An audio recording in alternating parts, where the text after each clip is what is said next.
Welcome. I'm sorry, I don't know what that was. I am going to today mix it up. As you can tell, this is not actually my usual gaming setup. Surprise, surprise. I figured you could probably tell, but just in case, needed to clarify. One thing that you guys may not actually know about me is I'm actually a qualified shelf. I'm a shelf. I'm a qualified shelf. And also a chef. And something I enjoy other than gaming would probably be surprising to a lot of you is cooking, okay? I friggin' love it. And yesterday my boyfriend asked me to make a hot and sour soup because I haven't actually made one in, I'm gonna say too long because I feel like you should have them pretty often. It is a friggin' delicious soup. If you guys are not familiar with a hot and sour soup is, it is an Asian style soup and it's hot and it's sour.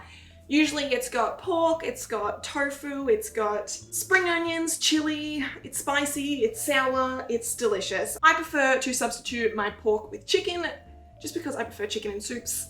It's all up to your personal preference. If you did want to make this vegetarian or vegan, you could also do that pretty easily. With that being said, I'm gonna jump straight on in. Today, I'm gonna be using a base recipe out of the Donna Hay Basics to Brilliance book. I highly recommend this book. Obviously this isn't a plug. My God, if Donna Hay sponsored me, I actually think I'd probably shit my pants. The recipe in question, ooh, that book sounded like it broke just then. The recipe in question is the Asian style poached chicken. This recipe here, I'm pretty much used to using as a stock broth kind of base for my actual soup. So I am gonna get started on the stock because stocks kind of need to simmer over a long period of time. You want all of the flavors and the juices and the oils to come out of whatever you're cooking, and it'll be beautiful. Now, if you just want to make the hot and sour soup and don't want to make your own broth, that is completely fine. That is understandable. Not everyone has time to do that. I'd recommend like the cartons of stock rather than stock cubes if you're gonna do it yourself, but I mean, work with what you've got, tweak it, it'll still be delicious, I promise you. So what you will need for this recipe is 5 spring onions, 1 whole brown onion, 6 cloves of delicious garlic. I mean, I'm not telling you how much to put in there. You put garlic in with your heart. If you think it needs more, by all means, nobody's gonna stop you. Roughly 100 grams of ginger. I mean, you guys tweak it, use as much as you want. That's roughly how much I'm using. I mean, if you like ginger, add more. If you don't, add a little bit less. And 2 red chilies. If you've got dried chili, that's fine as well. Don't stress too much about it, guys. You're gonna be boiling it so it's dried. It will kind of rehydrate. It'll do its thing. It'll still be delicious. You will need 1/4 cup of cast sugar as well. You need 1/4 cup of light soy sauce. I just have soy sauce. Make it work for yourself, guys. Don't stress too much. I do not have, this is my entire pantry right here. This thin little pull-out cupboard. I cannot have every single sauce under the sun in there. My God, it'd be a dream to have every single sauce under the sun in there. But sadly, I do not. And it calls for some Chinese cooking wine. I believe it's pronounced Shaoxing. I could be butchering that because I am the queen of butchering. Not literally like meats and stuff, just words. I'm gonna substitute it with a little bit of just white vinegar and a little bit of rice vinegar. Because technically, I think the Shaoxing, I'm sorry if I'm butchering that. All of my Chinese friends out there, I am so sorry. I don't know how to pronounce most English words, so I do apologize. I do believe it is like a fermented kind of rice alcohol-based wine. So I thought I'd throw in a little bit of rice vinegar. Rice vinegar, just to tweak it ever so slightly. You will also need a whole chicken. This is where I'm straying from the recipe ever so slightly. I am not gonna do that. I have been hoarding chicken carcasses. I'm so sorry I had to say that word. It is a terrible, terrible word to say. But instead of buying chicken breasts, chicken thighs, I just buy a whole chicken, I cut it up myself. It's so much fucking cheaper. It's like $5 for a whole chicken. I'm gonna go on a rant about this because I didn't realize until I just one day thought about it. It's $5 to $6 for a whole chicken, right? You get 2 breasts and 2 thighs. You can tweak that and get like 3 full meals out of it. That's a lot of food. If you just want chicken breasts, it's like $4 a single chicken breast. No, do yourself a favor, learn how to cut up a whole chicken and save yourself some cash. Okay, that being said though, I'm gonna calm down. I'm not gonna keep ranting about that and we're gonna get started with cutting up all of the ingredients and getting them cooking. Okay, so the fun thing about cutting up vegetables for stock is it can be rough. It can be a little bit uneven, it's totally fine. Also, if you want to cut some corners, you don't have to peel the garlic, just bruise it, and you don't have to take the skin off the onion, just cut it into quarters. No one will ever know. I mean, as long as you make sure it's strained out of the soup, no one will ever know. Otherwise, they might actually know. Okay, so it calls for a cup of cooking wine. So I'm just doing a mix of white vinegar and rice vinegar. So don't stress too much, guys, if you don't have either. If you just want to create a nice chicken broth, you do not, of course, need to add vinegar. However, because I am turning this into a hot and sour soup, it's not going to bother me too much if the actual broth itself is quite sour. Kind of want to taste this. Oh no, that was a mistake. Ooh. That is delicious. I really don't know how to describe that. I kind of want more.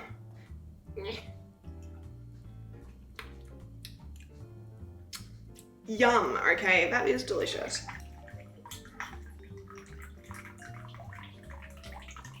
You need 1/4 cup of caster sugar and 1/4 cup of soy. Okay, now I'm gonna bring you guys to the stove behind me. We're gonna get this started. Okay, my dudes, grab a pot. What size pot, you ask? A big pot. The bigger, the better. That's a lie, not too big. A nice medium-sized pot. Then throw everything in. The veggies, the sugar, the vinegar. You know what? Do something crazy. Even throw that soy sauce in there. Ugh, you wild thing, you. Then give it a good mix and then fill it up halfway with water. Don't fill it too high. You gotta put the chicken in. If you put too much water, it'll overflow. And we don't want that, do we? I mean, if you do, go for it. Okay, so this is what I mean by I've been hoarding chicken carcasses. Okay. I'm gonna start calling them chicken frames because I feel like that sounds ever so slightly better. If you did want to try and make your own broth and you do not have a stockpile of these in your fridge, freezer, wherever you've got it, you should be able to get some from the butcher. Just ask. They usually don't have them on display because they're not the prettiest thing to look at. This one here, however, still has the thighs attached, as I do want some meat in my hot and sour soup. I am gonna cook that with the stock and everything, let it reduce, let it absorb those flavors, and it should be friggin' delicious. Another handy hint, guys, is if your stock pot's not massive or you don't think the chicken frames are actually going to be able to fit in there very well, you can, of course, cut them up. They do not have to stay whole for this process. Handy hint though, do it before you freeze them. It's not very easy on your arms or the knives to cut through frozen bones. Take it from me, I learnt that the hard way. Ugh. Okay, while we were waiting for that stock to do its thing, develop its juices, develop its flavor, we're gonna get on with cutting the actual vegetables for the hot and sour soup. So for that, I'm gonna have some mushrooms, some bok choy, some chilli, obviously tofu is not a vegetable, I am aware, and some bamboo shoots, which are not the easiest thing to find, so I mean, you can always just leave them out. It's not necessary. I quite like the texture of it, so does my partner. So let's get cracking and cut everything we need for the soup.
Okay, so the stock has finished cooking. I have taken the chicken out. Where is it gone? It's in a bowl over there, cooling down. I will then, once it's cooled ever so slightly, shred it, tear it apart, and put it to the side to chuck in the soup once it is done. Before we do that though, I do need to strain the soup. It is just to get any of the nasties. Sometimes there's little bits of floaty chicken bone, skin, just so you do not end up with any unwanted nasties in the finished product. If you feel bad wasting, say, the chili and the spring onion and whatnot, you can of course take that out and chuck it back in the soup, but it's all up to personal preference. I wouldn't recommend keeping the garlic or the ginger in just because it's in massive chunks. If the garlic has broken down enough, that's fine, leave it in, but if the ginger is still in there, biting a whole, circle of ginger is not the tastiest.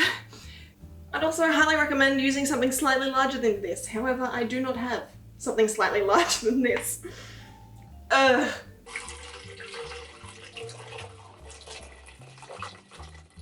That is such a friggin' delicious stock. It's already slightly sour because of course we put the vinegar in there. It's got an ever so slight bit of heat to it, but nothing too crazy, which is nice because we will then add all of the chilies that we've already cut up. Also, heat develops over time, so if you chuck in one chili and you're gonna eat this the next day, there's a fair chance it'll be a fair bit spicier than it is when you first taste it. So just keep that in mind. It does progressively kind of get hotter over time.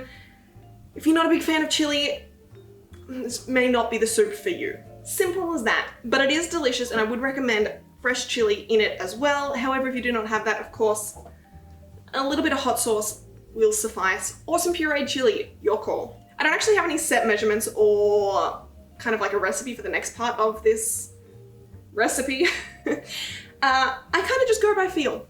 So I will tell you the measurements that I put in as I'm putting them in, but of course, I don't know how much I'm gonna need as I go into this.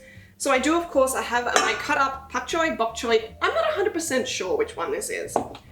My cubed tofu, I did cut it a little bit bigger than I was expecting to, so it's gonna be a chunky tofu mix, I'm not gonna lie. We've got the chili, we've got the bamboo shoots. I'm also got a lime here because I freaking love the smell, the taste, and the juice of limes. So if you like me and you love a bit of lime, I would recommend a squeeze of lime at the end. I promise you, it's not gonna disappoint. We got some shroomies. We've got some sesame oil. We've got the rice vinegar again. We've got the soy. So just keep that in mind. That is pretty much gonna be the base of what we're gonna be putting in. I do, of course, have the hot sauce here if I just want a little bit of extra flavor. As well as you're gonna need some corn flour to thicken this soup up. This soup it's not gelatinous. It's still quite a watery soup, but this just does give it a little bit of body. It kind of thickens it ever so slightly, as well as, I'm gonna start with one egg.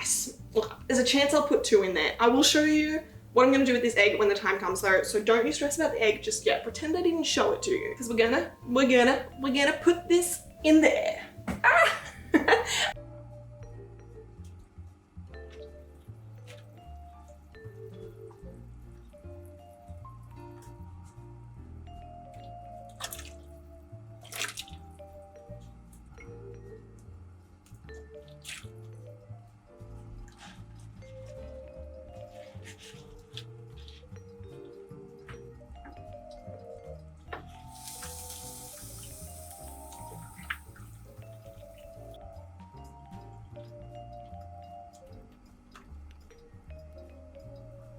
So now we're into the sauce aspect of this soupy delicious dish. We're going in with a little bit of Frank's hot sauce. I mean, sriracha would do, just use what you've got, guys. Just make sure you taste after each addition of stuff, just to make sure you don't actually put too much in, because it is really hard to take flavors away from a dish once you've added it in. So please be wary, take it slow, taste as you go. That's a good slogan. I wonder if that's taken. Can I put that on a shirt? Take it slow, taste as you go. Okay, I'm getting distracted. I added some soy, I added some sesame oil. Be very, very gentle with the sesame oil. It can be very overpowering. I'm adding 2 tablespoons of rice wine vinegar and 1 quite large tablespoon of just white vinegar.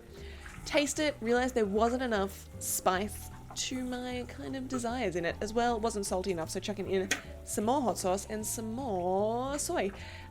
Now I'm going in with the corn flour mixture. It's like maybe a tablespoon of corn flour mixed in with water till it's nice liquidy. Make sure you are stirring as you pour this in, otherwise you will get corn flour clumps. You do not want corn flour clumps. This will add a nice glossy sheen to your dish. As well with the eggs, as you pour that in, that is just 1 beaten egg tipped into the soup. If you stir as you do this, you'll get these really beautiful silky ribbons of egg through your dish. It is really, really delicious, guys. So I think in total I added roughly 3 tablespoons of hot sauce and 4 tablespoons of soy as well, with 3 tablespoons of vinegar and a dash, and I say dash, of sesame oil. Now I'm just going in and adding the chicken from the chicken frames that I did boil earlier. I did get a lot more than I was expecting. And there you go, guys. There you have it. There is the finished hot and sour soup. It is delicious. I promise you, you will not regret it at all. Ugh, look at it. I want it right now. Ugh, you're delicious. Okay, it is done. This beautiful, beautiful Ugh, soup is delicious. I swear to God, I am so pumped. I topped mine with a little bit of fresh spring onion just because I like the texture, and as well, a little bit of fresh lime because fresh lime is fucking delicious. I was meant to be making this to have for dinner tonight, but the fact that it's ready for lunchtime today, I can't wait till dinner to have it. So guess who's having hot and sour soup twice today? This girl.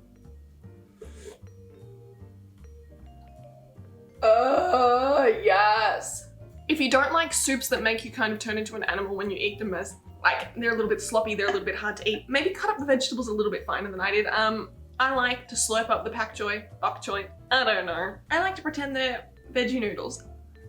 That makes a fair bit of soup. If it's just for you, you could probably nearly halve the recipe of what I've done. But if you want to eat it for like a week, that's totally fine, and there is enough there to probably feed one person at least 5 times. But a nice quick way to do this is before you add the vegetables and everything, just after you've made the full stock, freeze half of it.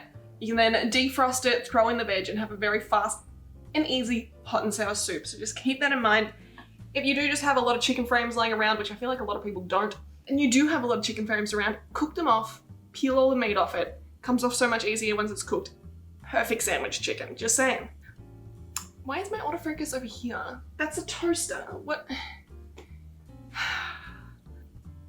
Why is it autofocusing on my toast? Stop focusing on the toaster. What? If you guys are wanting to follow along at home and make this yourself, I will leave a list of all the ingredients I used and their rough measurements down below. This is all, tweak it however you want, make it as spicy, make it as sour, make it as sweet as you'd like. It's all personal preference, so please guys, get creative and make this soup however you'd like. Of course, if you were wanting to make this a vegetarian option instead, just discard, don't put any chicken in, use a nice veggie stock. As I was saying, if you wanted to make this vegan instead of a vegetarian, of course just use some veggie stock and don't put the chicken and the egg in it. Simple, very easy. Of course it won't be quite the same, but it'll still be a very goddamn tasty soup. But I hope you guys enjoyed this little cooking session. If you guys did, and you happen to recreate this, please feel free to share it with me. If you guys did enjoy today's video, please don't forget to give it a thumbs up. And leave a little comment down below letting me know what you'd like to see me cook next. Don't forget to hit that subscribe button so you do not miss out when I upload next, and I'll see you next time. Bye!